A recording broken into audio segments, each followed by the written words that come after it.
কবরের আযাব দুটি কারণে হবে সবচেয়ে বেশি। তার একটি হলো পেশাব থেকে ভালো করে পবিত্রতা অর্জন না করা, আরেকটি হলো চুগলখড়ি করা। নবী করিম সাল্লাল্লাহু আলাইহি ওয়াসাল্লাম বলেছেন যে কবরের আযাবের অন্যতম প্রধান কারণ হলো এই দুটি।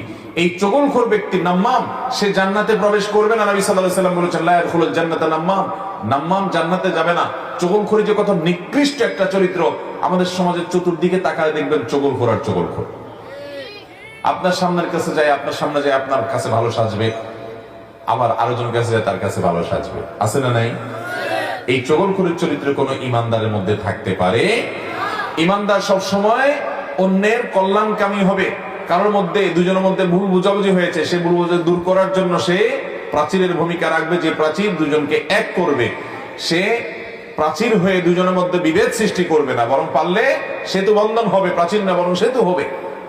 আল্লাহ রাব্বুল আলামিন বলেছেন ইন্নামাল মুমিনুনা ইখওয়াহ ফাআসলিহু বাইনা আখাওয়াইকুম, নিশ্চয়ই ইমানদাররা সবাই ভাই ভাই, অতএব তোমরা ইমানদারদের মধ্যে কোনো গন্ডগোল, কোনো ভুল বুঝাবুঝি, কোনো মতমানের পার্থক্য, কোনো মনোমালিন্য হলে এটাকে সংশোধন করে দিবে, এটাকে দূর করে দিয়ে তাদের মধ্যে ঐক্য সৃষ্টি করার চেষ্টা করবে।